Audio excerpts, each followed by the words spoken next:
we're going to, right? You won't be covering it because it's going to be me, you, and Doomwake battling out in that, because that way we don't have to actually battle who is going to be playing the modern seat, which I think me and Doom would be going at each other's necks for.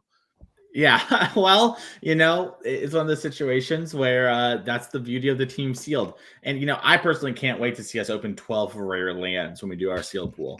Our mana will be or great. 12 ley lines. Just be like, Yeah. no, here we go again. All right, the way they make ley lines these days, they might be good enough, I'm not going to say anything. I'm going to stay out of that argument. I'm going to talk about some standard action when we're going to have the Gruul aggro deck, extremely powerful, extremely explosive, going up against the equally explosive Jeskai Convoke deck. Is this just going to be a straight who's on the play is going to be able to take this down straight, or is there any key bullets? Is this going to be a one-sided matchup at all? It's going to be a very interesting matchup. I mean, so this Gruul aggro deck is able to have really, really fast starts and take over the game. It also can play a little bit of a longer game against more traditional decks. You see that with things like Paw Patch Recruit. Being on the play here, at least I believe that to be the case, matters a ton, as you're going to be able to be a bit more aggressive and then stick something like a Screaming Nemesis that might make combat a little harder. Jeskai Convoke is a really powerful deck that sometimes stumbles a little bit in standard. I think is honestly a little bit underplayed. It has a lot of good matchups versus some of the top decks. Its biggest thing is it needs a lot of resources to come together. And as kind of the Esper Pixie type decks have started to rise to prominence in standard, it's a little harder to have those resources you need, especially on a mulligan. So this is going to be a very interesting matchup with a lot of combat math, and I'm excited to see how it goes. Well, here we go. Turn 1, Hide Claw on the battlefield. Obviously, there is a Rakdos Lizards deck floating around for a little while. This was one of the all-stars in it. Good enough to just be a really good one-drop in any mono-red aggro deck you want, as we are turning everything sideways straight away, getting that point of damage in. Then go to blocks. I imagine we're blocking the Lizard there and just getting in 2 points from there's so many mice. This is going to really test my my casting speed, I believe, with the Emberheart Challenger also coming in and getting turned sideways. Back on the other side. Talk to me why we're splashing blue in these decks. Yes, the blue is for things like Spyglass Siren to really just up the ability to have your artifact count for Gleeful Demolition, along with some sideboard cards. In game 1, there's things like Mockingbird as well that some players play in high numbers, some play in low numbers. It looks like Nathaniel has 1 in the deck this weekend from what I can see, at least in hand. So that's going to mean you're able to have more of these creatures come down, which can be pretty impactful, of having just more Emidane's Recruiters, more Novice Inspectors, things like that, as, kind of a really strong card in Innkeeper's Town here being played.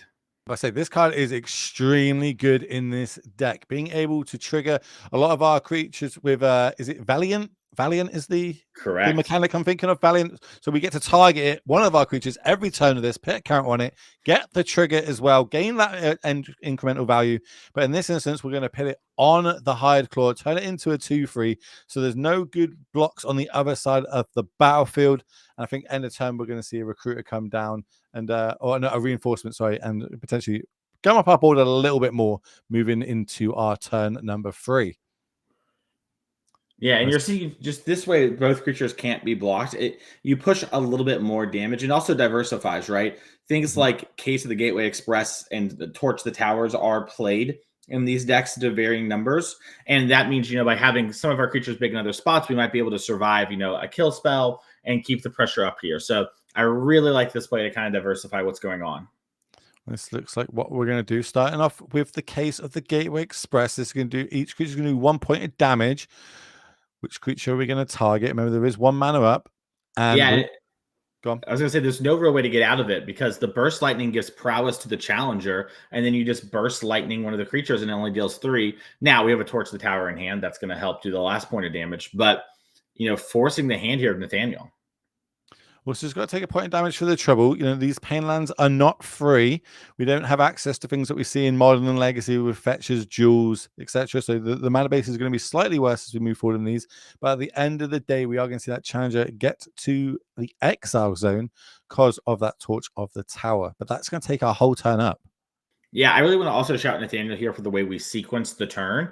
We attacked first, then we played the case, so guaranteeing our case would resolve. I think plenty of players just like, I'll play my thing, attack, pass the turn. But really tight play here. Small things go a long way in these sort of tournaments. So we're going to up the innkeeper talents, so now everything's going to have ward 1 as well. That's got a +1/+1 counter on it. I do see a screaming nemesis in hand as well. That card, we know how good that card can be.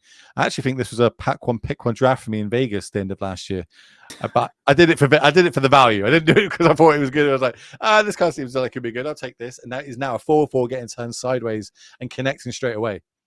Dropping and we're seeing sort of the fast draw here, right?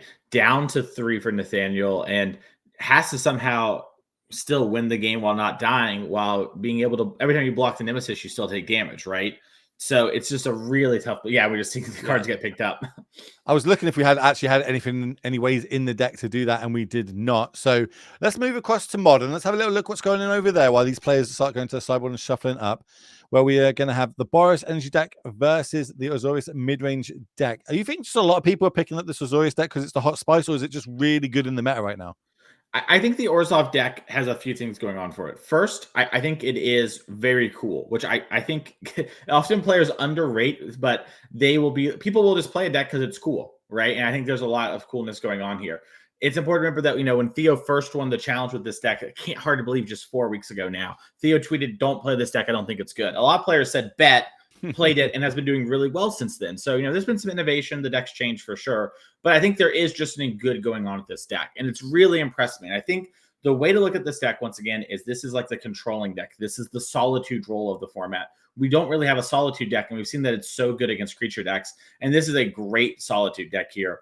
So Orzhov Blink, I think, is just nice whenever you're playing traditional games of Magic to varying degrees. I think, its energy matchup's a little sketchy game 1, gets better post-board. It's not a perfect matchup, but this deck just has a lot of game versus a lot of the decks in the format. It has some struggles for sure, but it's a lot better than I think people give it credit for. Well, I'm jumping on that bandwagon. This is a deck that I've picked up. A lot of my friends have been giving it a bit of hype. So, I'm going to give it a little go, see how we get on. It's going to have to be good, though, to get me off Yawgmoth. I really am a Yawgmoth fanboy recently. I enjoy that deck quite a bit. But how are we going to move forward? We know what the Boros deck can do. We know after 3 bans, it is still one of the best decks in the format. So consistent in what it can do. It can have those super explosive starts that are nigh on impossible to stop, and still has key cards like we're seeing right now with Ajani. And that's enough to scoop it up and take that game down. So let's move across to Legacy, see how they're getting on, where we're going to have the Reanimator versus Eldrazi. Looks like we have reanimated a big Troll of Khazak Dune. So that's going to be a 5/5 that has to be blocked by 3 or more creatures. And the follow-up is going to be this is the one that the narrow Goyf. This is the one we were talking about early on when we were trying to name what different Goyfs were. The Borogoyf. Borogoyf. It's boring in. I actually just picked a couple of these up because I've got a legacy event coming up soon, and I like to play my Simic colors, and I felt this card looks pretty good. I want to have a little try of it. Have a little death touch, a little lifelinker, fill my graveyard up a little bit more. It's a pretty cool card. Yeah, this card's great. It's hard to underrate just death touch, lifelink, pretty big creature with some minor upside. All that stuff matters a ton and really help round the card out. And, I think Troll of Khazak Dune actually is kind of showing you a very similar thing, right? Hey, I pitched to grief. Hey, you can reanimate me sometimes. Not the best thing, but you kind of need to do it every now and again. Very similar to Borogoyf. It's like, hey, I'm not the best thing in the world, but I'd have enough value, enough synergy with your deck that you should consider playing me. And I think that's so cool. Days. Oof. His days. We are still going to generate an Eldrazi spawn token, though, because, a color spell was cast. There it is in the battlefield top of our screen. And then we're going to pass the turn back. What else can we do? There isn't any super big cards to go over the top. The one difference from the last Eldrazi deck we've seen, though, is a Sire of the 7 Deaths. Now, Mason, off the top of your head, can you name those 7 abilities? Go. Sire 7 Death is Menace, correct. Haste, Reach, Trample. There's no haste. Well, why isn't there? Why isn't there? Okay. That would be really good. That would be really broken. If you had this massive 7/7 attacking Ward. you, gaining life. It does have ward, correct. Okay. It was lifelink and Vigilance. Does have lifelink. Does have Vigilance. Does have First Strike. Someone told me this is a haiku or something like that, and I don't believe them, but I don't know what a haiku is either. I know what it is, but I don't know the definition of how you make a haiku. So if Twitch Chat could teach me right now, that would be great. Yeah, just type it out. You've definitely got enough characters to do that. I believe Reach was the one you're missing. It's always the one that catches people out. No, I think I had reached. I definitely did not have first strike or lifelink. I don't know why Oh, that thing has lifelink. Like why that's wouldn't it? I just feel like lifelink's like very much a color. Like you need to be a specific color. I don't know. Whatever. It's Sire of the Seven Deaths. That's cool. Do you think it just stole 7 abilities from 7 different colored sources that died, maybe molded it into one big super Mm, Eldrazi? It's pretty cool. I like the idea, 777. I'm all about it. It's a cool little mechanic we got going on. But what we got going on the battlefield right now is lots of Eldrazi spawns being generated. And as good as these big creatures are, they don't have trample. So getting that extra combat damage across to finish the game is going to be a little bit hard. Remember, Troll, you do need 3 creatures to block it, though, which I super actually love. menace. I love the flavor text on it. I literally love the flavor text on it. Is the Troll of Khazal Dawn a very menacing thing in the lore? Yeah, well, yes. I'm just going to stick with yes No, before we yeah, I go was gonna too say deep on that. I don't need the whole thing. I just need to know if that was lore. Hey, Yes. speaking of lore, I think standard's ready to go too. If we want to hop back into our main Oh, feature, let's jump it across. looks Let's like go. this game's gonna go for a while. And Oof. this time we have to be on the play over on the Jeskai side, and instantly we're putting a +1/+1 encounter on the is it Sky Sovereign Inner Sky? That's the one, Warden of the Inner Sky, and we also get to get that lovely little surveil as well. So I don't know if we like that top card or not. I'm guessing we're digging for land because I can't see unless that second card down is a land. It is a land on I top. think that's a Spire Bluff Canal. I think that's the last. Yeah, so that's the last land, and Nathan's like, okay, do I need this third land? And it's surprising how much this deck actually does want all of its land drops. Just to be able to curve off, I suppose after 3, is that where it kind of falls off? We don't want any more than 3 in this deck. Yeah, I would say 3 is the spot where you're pretty happy, but honestly, like your 4th isn't even that bad because with like Knight Errand, you're able to kind of like sometimes want to double spell, and Ooh. there's also plenty of times where you want to train the troops. So here we go again. Use these 3 Phyrexian goblins. Tap their size, put another counter on it. Now on the other side, we've got 7 power as early as turn 2. Doesn't matter. We're now back to 3. Yeah, that's a great pyroclasm there. Cleaning up that board is so important. I mean, look, there's Knight Errand of Eos in hand. It would have been completely out of control. Still a great board here for Nathaniel, but it's definitely, a much trickier position than we were in just a couple seconds ago. And it's how do we rebuild as well? Obviously, we've got Knight Errands of the Eos. That card's really good when we can go a little bit wide. Weren't able to do it last turn, and we're really valuing this this kind of scry action to keep moving forward. Are we just digging for our third land drop after we pick one to the bottom? I think so.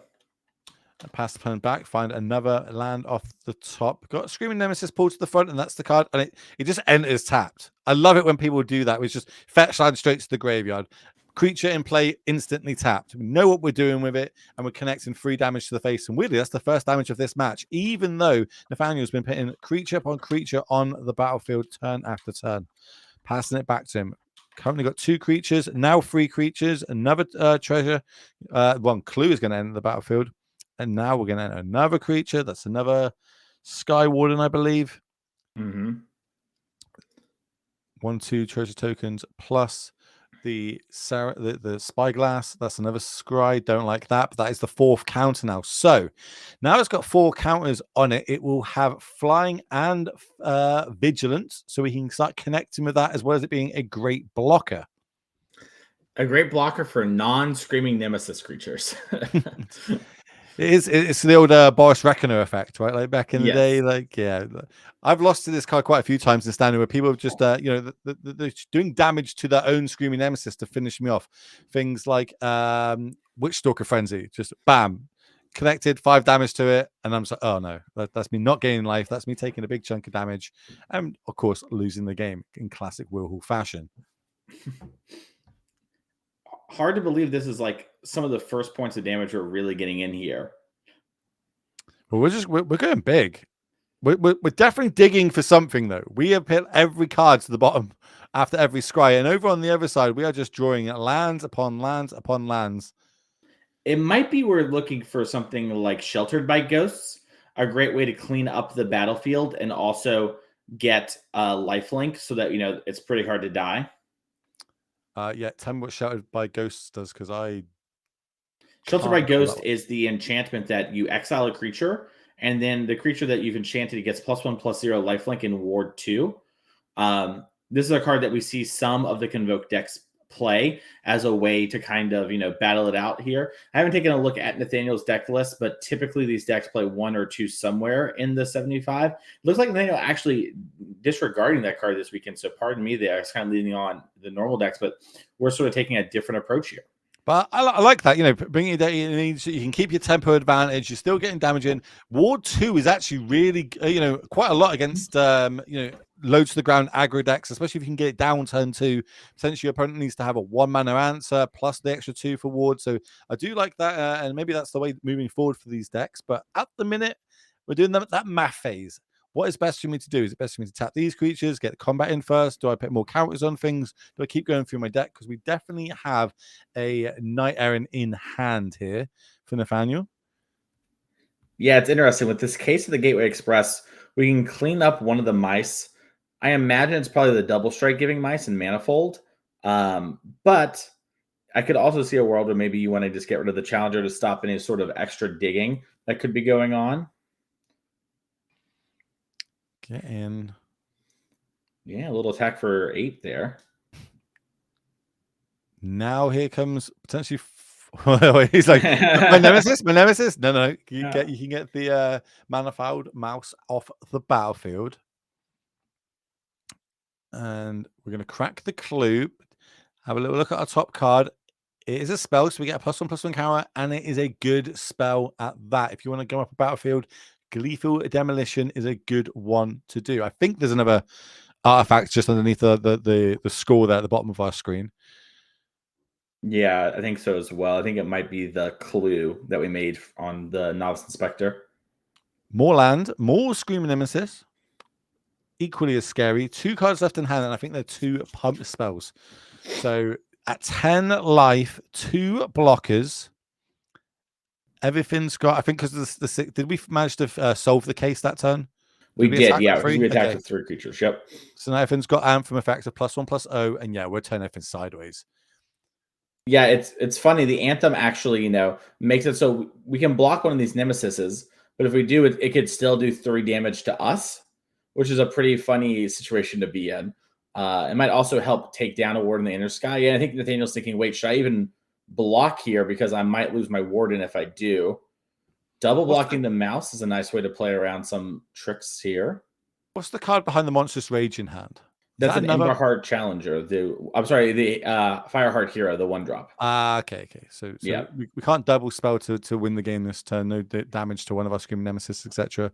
But what we are going to do is cast that Monstrous Rage, give it price. Oh. Ooh, that would have been good if we had the extra land this turn. Yeah, we're looking for Burst Lightning there too as a way to maybe finish off everything. So about time everything's said and done, that is going to be 7 damage coming across. 1 from the Monstrous Rage token, going to go to the graveyard. 6 from the Screaming Nemesis at the top. And the last play, as you said, is that Heartfire Hero. Now, on the backswing, can we go across the line? We've got the Gleeful Demolition, and we have the Ranger Captain in hand. And currently 5 damage on the battlefield. Well, no, actually, everyone's got +1/+0, so it's actually 8 damage on the battlefield.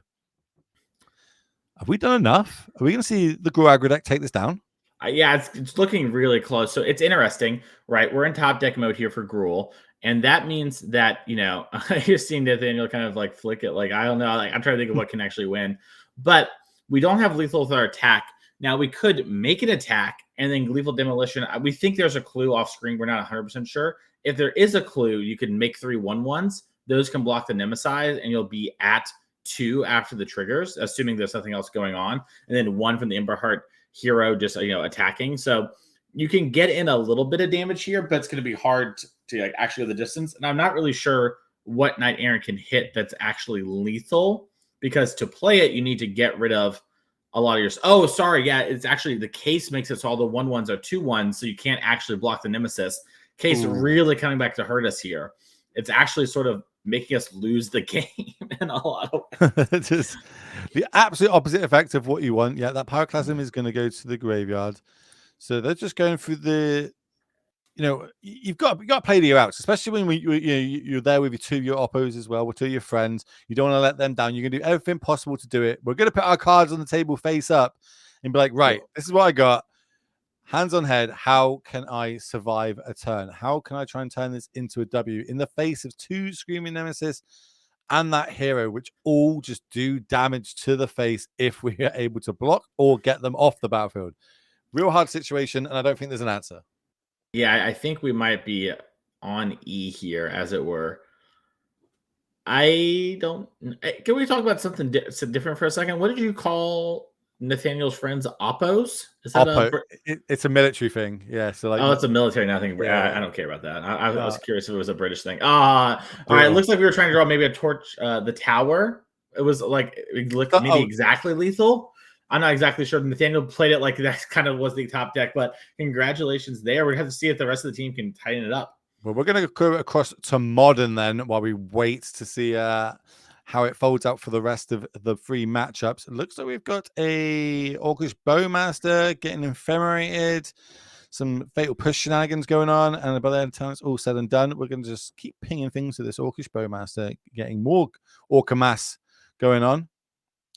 Definitely. Yeah, it seems like we came in at just the right time to see that get saved from a Thraben charm, it looked like. So, we're kind of in the top decky mode. This is around the time Orzhov midrange really starts taking over. But with Flage tied into Fire's Fury in the graveyard for Kinman, it's going to be hard to win from here. We don't have a way to stop that.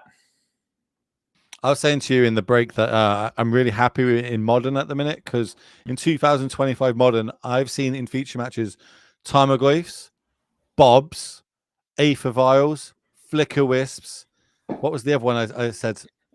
I can't remember. You did. There was one other weird card. There was a card that we haven't seen since 2014. Oh, Tasiga. And Oh, Tasiga Splinter Twin. yesterday. Yeah. So, you know what I mean? 2014 Magic is making a comeback this year. It only took about 11 years for it to happen, but it's on the radar. Boomers unite. Where are my boomers in chat? It sounds to me like MH3 actually saved Modern in some ways, you could argue. As we're Wow. moving to combat here for Kinmen. It's got some all right cards, some all right power level in it. And one of them, it looks to be in hand here for Ken on the left of the screen. And I think we're going to see it come back out of the grave. Do you know anything about this card? Is this close to your heart? I think Flage is just a super cool, super fun card for everyone involved. And I think whoever designed that is really smart and really handsome. They need a pay rise, I would say. You know, I mean, their own. Oh, what a draw! Skyclave Apparition off the top wheel to get rid of that Flage. Lucas needed that. Flage is one of the most important cards in this matchup. Was that like another, I don't know, 2014 card? I think it came a little bit after that. Skyclave Apparition is 2020. Was it 2020? Oh, yeah. It's the start of the pandemic. It's from it was a way to answer Omnath in standard. How about this? Goblin Bombardment followed by another Flage. Shoot this, sacrifice it, ping you for another one, gain us a little bit more life. And this is like, realistically, I think Goblin Bombardment is one of the best cards in these Boros decks. Like, and I said this before the bans as well. I thought, like, in any mirror, I want Goblin Bombardment. I want to turn off all that removal. I want all my creatures to be removal spells in that mirror. Yeah, I mean, Goblin Bombardment is something that like is sneakily powerful and is a card that like people try to play with a lot because of just how much impact it has on the game. And in this deck, it's such an easy include. It has such strong power. So, all right. Here comes a Trawler. That's going to get rid of the second Flage. What can we do? What did we draw? Have we used all our Severo lands at this point? Wear and Tear. Not ideal right now with 0 targets on our opponent's side of the battlefield as we just have to pass the turn back. Leave our illusion token there. Of course, it is a 3/3 from the Flage. Yeah, and oh yeah, I love this attack. That is going to be a card that matters a lot against Overlord of the Balemark. We saw how that card could take over in some of the other games. That's the main reason why you see Wear Tear come in from these players, just having a way to answer that card. And, sometimes some other things are here as well. Here comes a Seasoned Pyromancer off the top. Imagine that one's going to get cast. We're going to discard the Wear and Tear, get a 1/1 elemental token, draw 2 fresh ones. And this is one of the ways that these Boros players have kind of adapted since the bans of the One Ring, since Raptor, to really kind of gain some card advantage. Didn't get a good look at what the card is in hand, though. They drew another one well. Oh, chaining them back to back. It's basically the One Ring all over again. Yeah, I mean, I could be mistaken, but I'm pretty positive that was a Seasoned Pyromancer. Yeah, I think we're just attacking before we let them know that we have another 2/2 and another 2 cards in hand. Boom, boom, boom. Yeah, we see a little bit of reaction there, like, oh, what a great top deck. Oh my goodness. And you get a fresh turn. So this time we've added 5 power to the battlefield and drawn 2 fresh cards. Goblin Bombardment in full force with 4 creatures means we can get a lot of that tricky little creatures off the other side of the battlefield if they were to get flickered. Things like the Trawler, of course, only having 1 toughness. And then we'll pass the turn back. As end the turn, we're going to get a little doggo. Yep. Flage and Galvanic Discharge were the pickups here for Kinman, and those cards are so strong in this position. And you're seeing the black-white deck, it can fight through everything that the Boros deck is doing to play a control role, but it's definitely not the easiest if you don't have sort of your engine going with the Overlord, with the Solitudes, and you kind of honestly need Wrath Disguise a lot of time to clean up stuff like Bombardment that makes it so that you can permanently answer Flages. As we're going to see here, it's going to be really hard to keep a Flage off the battlefield in the coming turns. And you see Lucas's head and hands. I think Lucas was able to draw a Recruiter. We can cast that. That can go find us a Solitude, but then to what value? How are we generating? We don't want to be 2 for 1 on ourselves in this situation, not when we've seen back-to-back season Pyromancers, which is what, MH1, I want to say? Season Pyros MH1, that's right. Yeah. It's an oldie but a goodie. Seeing it stay, it used to see quite a bit of play, kind of died off a little bit. Now seeing a bit more resurgence. I love it when cards do that. Metas, people, deck builders innovating, trying new things, and things really sticking. It's awesome to see and beautiful to be able to commentate on. Yeah, I mean, Season Pyromancer is one of those cards that it reads really appealing and strong. And when MH1 came out, a lot of people tried it. It was pretty good, but then we were in a little bit of a Hokak issue. Then we were in a little bit of an Oko issue. And then after all that, players were like, okay, yeah, this was really good. We just had to, work through some really all-timer cards first. I don't think we've been in the booth since the ban unban announcement. What's your take on some of the unbans? Yeah, I mean, if you haven't heard, Mox Opal, Green Sun Zenith, Splinter Twin, and Faithless Looting all got unbanned. I think, Green Sun Zenith has been one of the more interesting ones to me. Mox Opal has done sort of what I expect, which was Turbocharged Breach. I thought it might help the Hardened Scale decks out some, but I think some of the cards that have been fighting over Breach have made life really tough for those players. As we are going to see Felia try to flicker the Bogart Trawler. We'll see if Ken wants to actually ping that down with the Goblin Bombardment. Lose a power in order to save 2 cards in the graveyard might be close with Flage. That's something to consider. But I think, Mox Opal's been strong. I'm really curious to see how that looks. What happens if the format can answer Breach? Can some different Opal deck pop up? Maybe Breach leaves, who knows? But anyways, that's something that I'm pretty interested to see. It looks like it's actually going to be Felia. Maybe there's discussion with some teammates. And then we're going to sacrifice the thing that Felia targeted with the Flicker. So that's a powerful thing. The Green Sun Zenith has been really interesting to see. It's helped Yawgmoth a pretty good amount. It's been a big addition for the Titan decks after losing the 1 ring. We see some double blocks to make sure we don't get got.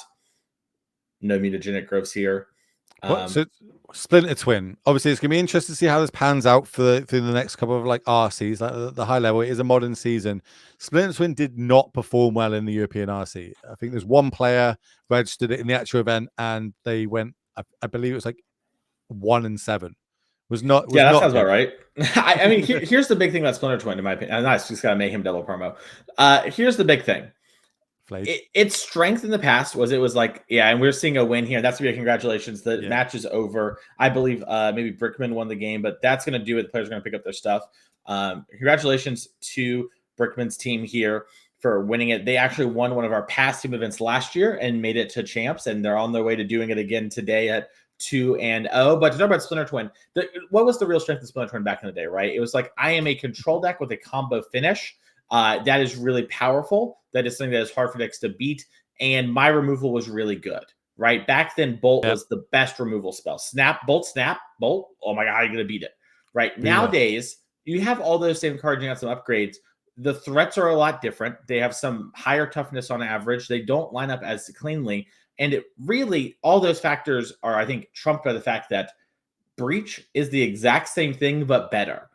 Breach plays the combo plus control role in the exact same way Splinter Twin does. If you want to, you can even play Breach more aggressively. We don't see that as much, but you can. And that really puts Splinter Twin in this awkward position of being, hey, I am a worse version of another deck. I have to have a creature in play. I have to resolve this enchantment. My enchantment has to stick around, and I have to do it on turn 4. Where Breach is killing people. We saw Dykeman almost went on turn 1 yesterday, right? Like Crazy. that is a big difference in speed and the kind of pressure it puts in the format. So while Splinter Twin is a really powerful thing, it would not shock me if Splinter Twin, it like won a challenge of the day, right? It can do that sort of stuff. It is still something though that I think is sort of a worse version of another deck at the moment, and that's kind of a tough place to be. But we are going to try to get an interview with the winners here, which is nice. Yeah, once they get across, we'll move across to that. We're going to keep talking about the bans and bans though, because I mean, it interests me. Like, I don't, obviously we haven't used them all to our advantage. We know that Mox Opal is good. We know Breach. Are you saying if we ban Breach, then Splinter Twin's going to be good? Is that what you're saying? Maybe I'm saying more that I think Splinter Twin gets a big buff from a Breach ban, right? Okay. These are similar style decks, right? And it's just really hard to want to be a worse version of another deck. That's the thing I typically advise a lot of people of, like, hey, make sure you're playing a deck that has a real reason to be this deck or has some real strength. It isn't a worse version of another deck, right? There are some strengths to Splinter Twin that are different than what Breach has, but it's not like, I think, enough that overcomes all the strengths that Breach has and makes it different. And speaking of different, I just like to make Corey worry. That's all it is. But as you said, we've got our winners of the round in the booth. So first off, gents, congratulations taking that one down. First question is going to come from myself. I want to know, how did you decide who's playing what format and that deck? So we let Ty pick the format. He picked Standard because he's playing in the Pro Tour in a couple weeks. And then Ken and I decided which format we wanted to play based on who had better vibes on the format. Like, it's kind of who wanted to play the busted deck least. So, okay, sure. Like, in Madison, I played Nadu because he didn't want to. He played Legacy because I didn't want to play Grief. It's, perfect balance. And so that's a good team. He didn't want to play against. He didn't want to play Legacy because Eldrazi and Oops is kind of nonsense. So I'm like, all right, deal. I like that plan. Try and make sure, hey, you know what? We got our Pro Tour player of the format they're testing, and I'll deal with the nonsense of the format that we like the least this weekend. That's a pretty good plan. Now, how do y'all feel, going into this weekend so far is my big question to you. You obviously won one of our team events last year. Now we're back again. Are you feeling good about things? How are you feeling about sort of the state of the format you're in and the tournament you're in so far? I think Standard's really, really fun. You can play basically anything. Like, you can play aggro, you can play the new bounce decks. They're really cool. It's really unique, and I like that the gameplay is like to the board more than other formats. Definitely. I agree with that about Standard. I felt better about Modern when I registered when I signed up for the Modern seat, and as the weeks progressed and Breach went higher and higher, I felt worse. And that's basically how I ended up on NRG. This is the first time in 11 years since my very first Comp REL Legacy event I have not registered the card Brainstorm. Fair blue decks are kind of trash in the face of Sowing Mycospawn, and it's like, I'm like, all right, I'm going to play Eldrazi. It does not seem close. And this card should not be in the format, plain and simple. Play it until they take it away. Oh, that's an interesting take on it all. I haven't heard that one yet, but it makes sense. We're seeing a lot of these decks pop up. I think it's kind of we're seeing the Eldrazi versus Mono Red quite a lot in Legacy. It's kind of the top tier decks and no blue cards insight. So it's interesting how that's shifting around. I'm going to go back to talking about Modern though. We were talking about the bans and unbans before we came to you in the booth. Obviously, we've had the 3 big bans. We've had the 4 big unbans. What's your take on that? Is there anything that you're super excited about, or maybe you're waiting to see the light of day? Any Splinter Twin players amongst you all? I wanted to. I tried. I was never going to, but I tried really to get him. wanted I to. really did.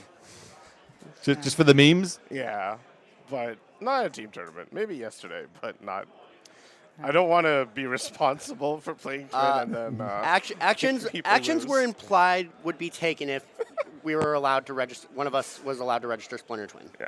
But you've already got 1 W under your belt as a team. You might. This is the one you can take a bit of fun off, take the load off. Yeah, we're just going to register Splinter Twin. I did come from Canada for this, so. That's true. Oh, it's a little bit of a long way to He was a meme. little more discerning when he realized it didn't qualify him for champs because he was hoping to just one-shot it. Yeah, that'd be but nice. we're still gonna do it. We're gonna crush. We'll get there, but I like it. Team spirit. Yeah. Mason, go ahead. Yeah, great. I mean, so my last question to y'all here is, what has been your favorite part of this weekend so far? I just really like seeing all my friends here. Like, these events are so much fun. Just like getting to see everyone.